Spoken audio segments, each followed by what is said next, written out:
Teman-teman, kembali lagi di Pendapat Joseph. Hari ini kita akan membahas apa yang terjadi dengan Roma sepanjang musim ini dan isu-isunya. Isu yang paling santer dan yang sangat dibutuhkan Roma adalah 3 pemain bagiku. 1 kiper, 1 bek tengah, 1 adalah pemain tengah. Musik aktual sebenarnya ada 4 posisi gelandang tengah yang bisa umpan dan bertahan. 1 gelandang sayap kiri, 1 bek tengah, 1 si penjaga gawang 1. Tapi penjaga gawang sangat mungkin dengan sistem keuangan Roma akan ditunda musim depan. Roma sangat memprioritaskan bek karena Ivan Dika akan ada di Piala Asia.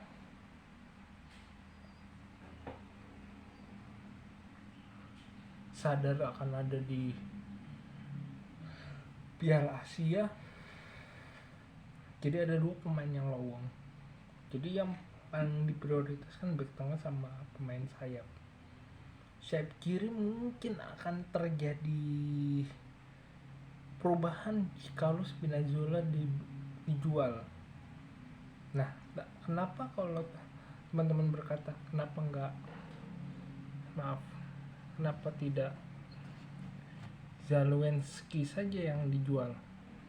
Secara pasar kalau mau cepat Zalewski dijual.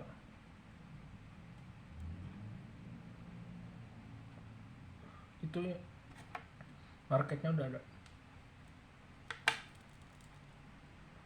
Dan pasti ada yang beli Zalewski. Dan mungkin juga ada yang isu sekarang bahkan Lukaku pun ada yang meminatnya.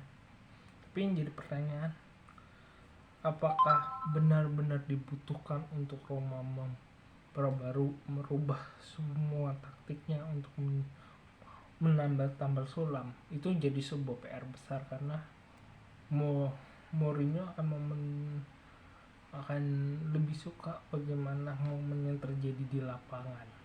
Memang dia terencana, tapi rencananya ya singkat, praktis, lebih mengandalkan kemampuan profesional tim, profesional pemain, teamwork. Jadi kadang-kadang hal-hal yang terencana secara tim, jika ada perubahan itu harus bisa menguntungkan tim. Itulah Mourinho. Jadi melihat squad sekarang ya saat prioritas ya bek tengah dan pemain tengah, dan menantikan dulu 2 posisi lain yang sangat kritis.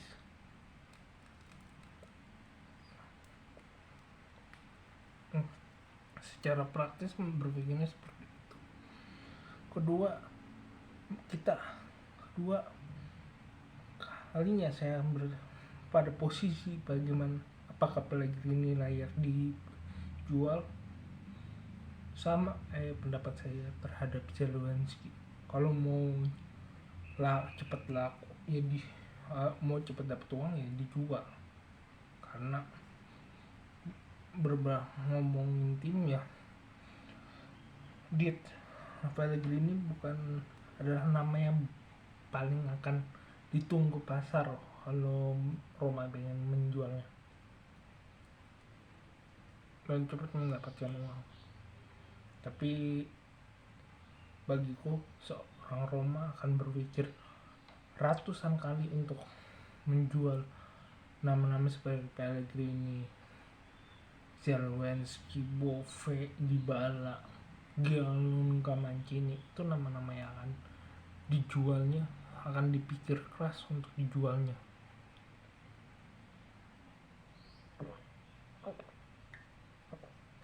Terakhir adalah bagaimana nasib Pinto ya cukup diberitakan cukup di temponya Italia, Il Tempo, dia diberitakan merasa tertekan, merasa bosan dengan kejadian di Roma.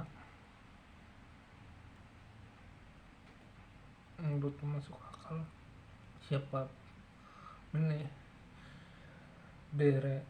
direktur yang nggak akan kesal kalau melihat sebuah tim ini di satu sisi nggak ada di satu sisi ada greget untuk meraih prestasi, di sisi lain tenaganya angin-anginan, performa tim angin-anginan, di sisi lain ada otak. Jadi cukup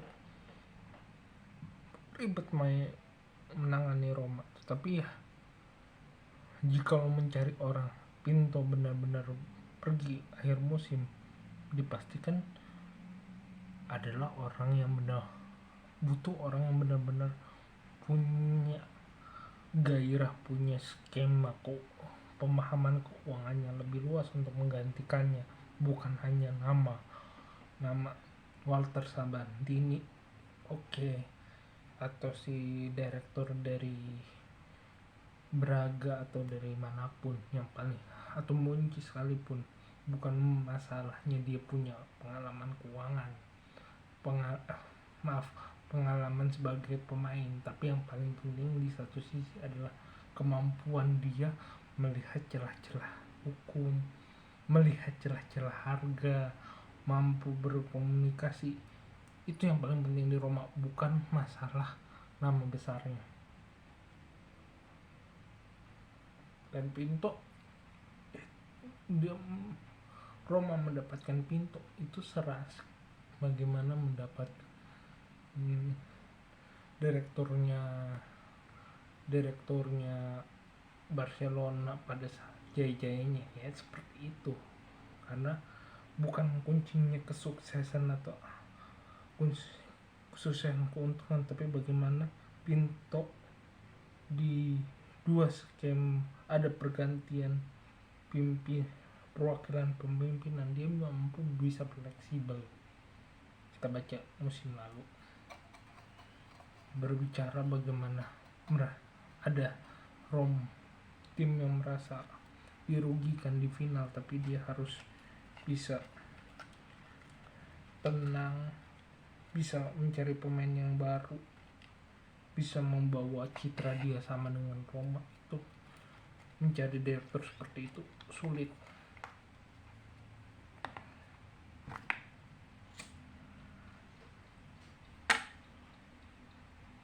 Sama jikalau misalnya kita berbicara kondisi hal itu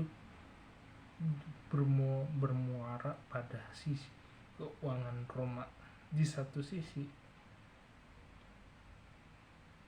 pemilik Roma tahu teori ekonomi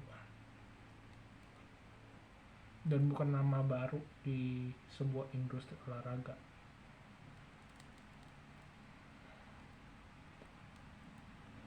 Tapi bukan nama yang bisa menghasilkan banyak uang dan cuma namanya doang. Tipenya adalah memperbesar. Tipenya sangat Amerika sekali, memperbesar modal untuk mencari sumber ekonomi lagi untuk bisa menekan kerugian. Jadi lebih mengandalkan sistem neraca yang sedikit fleksibel tapi cukup teliti. Di satu sisi ya itu yang bisa dilakukan Roma, nggak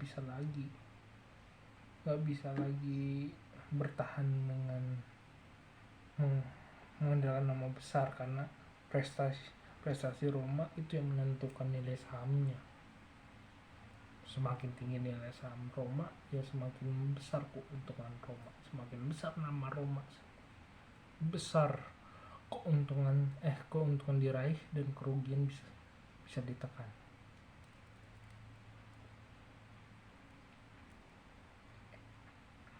Dan kalau misalnya kerugian bisa ditekan, ya muaranya satu, Roma bisa beli lebih banyak pemain, bisa lebih fleksibel, dan Pinto ada, orang-orang seperti Pinto adalah jawabannya. Yang aku katakan seperti Pinto itu adalah tipe direktur yang seperti jaya-jayanya klub kayak Real Madrid meraih kesuksesan, Barcelona meraih kesuksesan, tipe seperti itu Pinto, tapi dengan perspektif dan persepsi yang disudutkan sepak bola tadi disudutkan lagi Roma.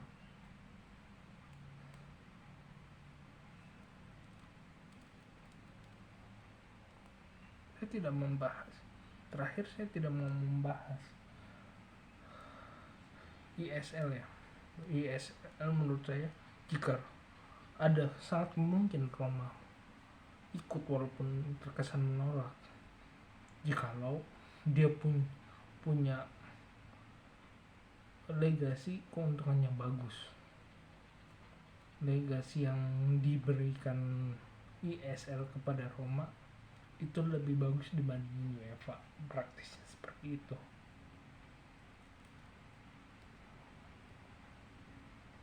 Karena Real Madrid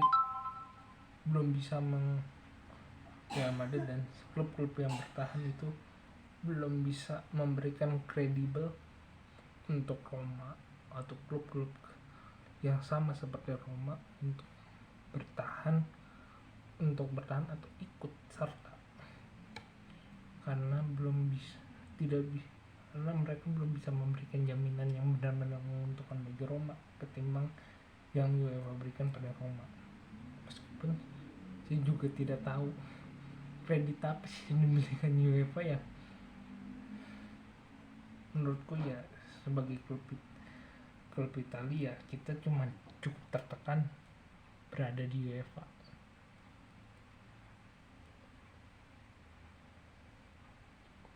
Terakhir, pandangan saya terhadap Feyenoord tim kuat, pelatihnya baru dan salah satu nama besar di sepak bola dunia, terutama untuk Feyenoord. Tapi yang dipentingkan Roma adalah menjaga konsistensi. Semakin besar konsistensi menang itu semakin percaya diri, semakin yakin untuk melakukan perubahan dalam permainan, dan karena semakin yakin melakukan perubahan, kesuksesan makin tinggi. Secara praktis ngomong kayak gitu.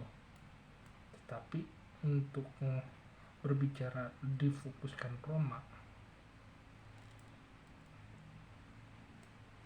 bulan Januari harus sapu bersih, meminimalkan kekalahan dan banyak menghasil poin. Itu yang bisa diharapkan Roma untuk mendapat tren positif, karena tren positif kita akan mendapatkan gongnya, mendapatkan rasa percaya diri untuk bisa mengalahkan Feyenoord kembali. Karena Feyenoord berubah, Roma berubah, tetapi kita lihat lebih dalam, Roma ditambah Dybala, ditambah Hossein Howard, tambah Dybala, nambah El Shaarawy,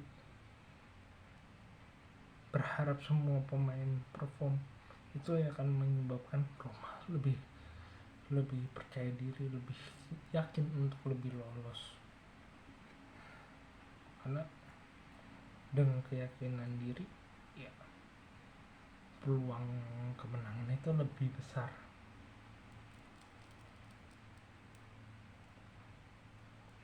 Kalau nanti berbicara pada tren, sekian dari saya, kurang lebih mohon maaf. Subscribe pendapat Joseph. Kalau ada kritik, saran, dan ide, tulis di komentar. Jika mau berinvestasi Silahkan klik link Saweria dan terima kasih.